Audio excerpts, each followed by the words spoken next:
कुर्सी पे बैठने वालों को जमीन की अहमियत याद रहे, सच दिखाते हैं आप। सच का सामना में आपका एक बार फिर स्वागत है। कि किसी का बाप, किसी भी लीडर का बाप किसी की वोट कटवा नहीं सकता।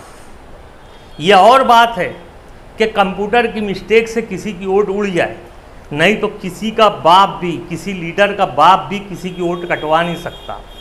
आसिफ शेख रशीद ने जब ये प्रूफ दिया कि कम से कम 18,000 लोगों की वोट 3-3 है, 4-4 है, 5-5 है, तो उस पर भी वोट कटी नहीं थी, उस पर भी वोट काटी नहीं गई थी। प्रांत ऑफिसर का एकदम साफ कहना था कि हमारे बीएलओ जाएंगे और जिसकी भी 5 वोट है, 3 वोट है, 2 वोट है, 4 वोट है, वो आदमी को मिलेंगे और उसको पूछेंगे कि भाई तुम्हारी 5 वोट है तो 1 वोट कहाँ रखना, बाकी 4 वोट कहाँ से काटना, 2 वोट कहाँ से काटना, 3 वोट कहाँ से काटना, ये उससे पूछेंगे। उसकी राय मशवरे से वोट काटी जाएंगी और उसके बाद वो वोट कटी। तो ये जिनकी डबल वोट आई थी उनकी वोट आसिफ भाई ने कटवाए थे, ना कि किसी एक की वोट। ये वोटरों में किसको मालूम रहता कि उसने किसको वोट दिया, किसने किसको वोट दिया। जो हम ये फैसला करेंगे ये मुफ्ती साहब की वोट है, ये शेख आसिफ की वोट है, ये मुस्तकीम की वोट है, हम तो इसका फैसला ही नहीं कर सकते। तो हम कौन होते किसी की वोट कटवाने वाले। शान हिंद ने बोली क्या हमारे वालिद मोहतरम ऐसा करते थे, वैसा करते थे।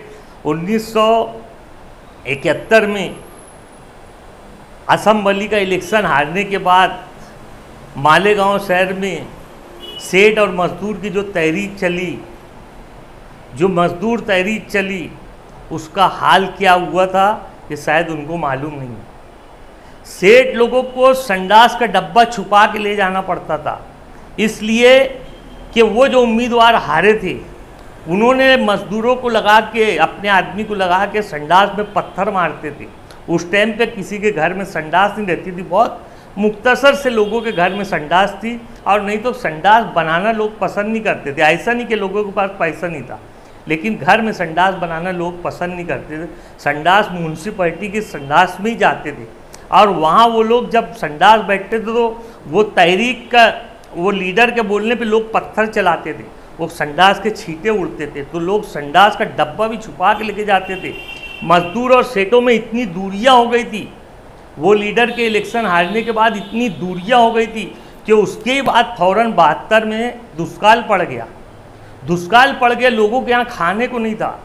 लाल जवारी आती थी बाहर मुल्कों से, लाल जवारी लोग खाते थे। वो यहाँ के कुछ सेठ, चंद सेठ यहाँ के रोटी बांटते थे, सालन बांटते थे, यानी गरीबों का इतना बुरा हाल था। और ये लीडर ने सेठ और मजदूर को इतनी दूरियां कर दिया था कि नदी का एक किनारा, नदी का दूसरा किनारा हो गए थे। ऐसा भी नहीं, आज का दौर ऐसा है कि अगर मजदूर परेशान होता है, सेठ के पास जाता है, बोलता है भाई परेशानी है, तो सेठ उसकी कुछ ना कुछ मदद करता, उधार के नाम पे बोलो या ऐसा बोलो। लेकिन उस टाइम तो इतनी दूरियां हो गई थी कि कोई किसी की मदद करने को भी तैयार नहीं था। फिर भी मालेगांव के सेठों ने उस टाइम ये सब बातों को भुलाकर मदद की, और वो दौर शायद ये भूल गए कि हारने वाले ने क्या किया था। आज आसिफ भाई पे इल्ज़ाम लगाते हो, आसिफ भाई का कोई एक सेठ बता दे कि मेरा ये नुकसान करा, कोई एक मजदूर बता दे कि मेरा ये नुकसान करा। इलेक्शन हार जीत का तो खेल ही है, कोई हारता है कोई जीतता है, सब के सब ना तो जीतते हैं, सब के सब ना तो हारते हैं।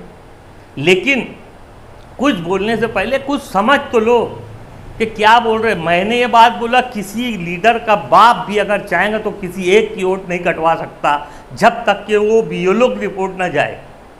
जब तक कि बीएलओ रिपोर्ट नहीं देगा कि भाई ये वोट कटवाना चाहता है और ये मैयत हो गई, इसकी वोट काट दो, जब तक कि कोई माई का लाल वोट काट नहीं सकता। ज़बरदस्ती आसिफ भाई पे इल्ज़ाम लगा रहे। मुफ्ती साहब जमीयत के दफ्तर से ये बोलना चाहिए था कि योगी आदित्यनाथ ने क्या बोल के गया अजान के ऊपर, नमाज के ऊपर।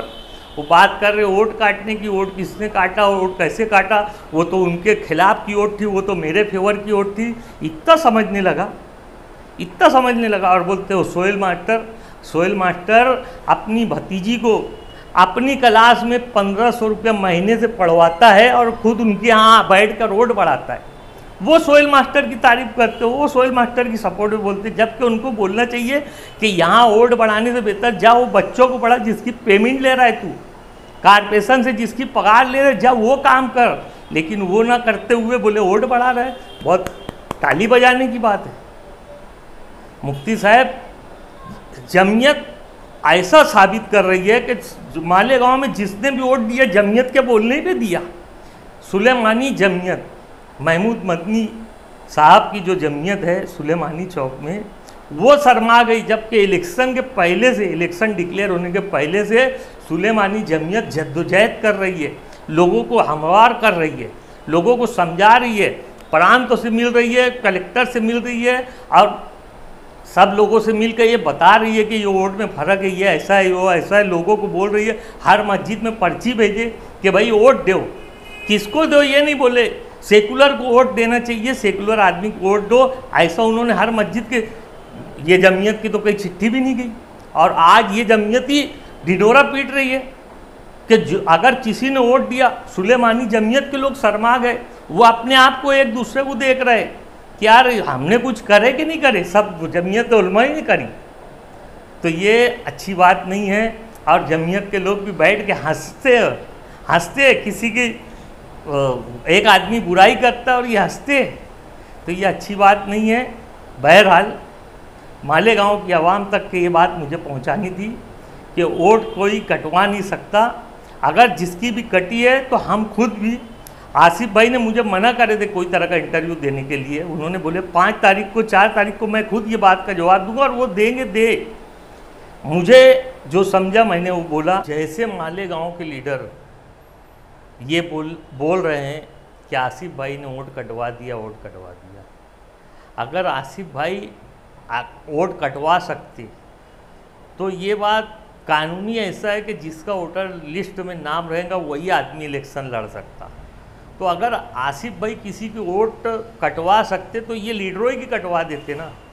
ये जो लीडर लोग बोल रहे हैं कि लोगों की वोट कटा दिया, तो ये लीडरों ही कटा देते, इसलिए कि आसिफ भाई के सामने फिर लड़ने वाला ही कोई नहीं रहता।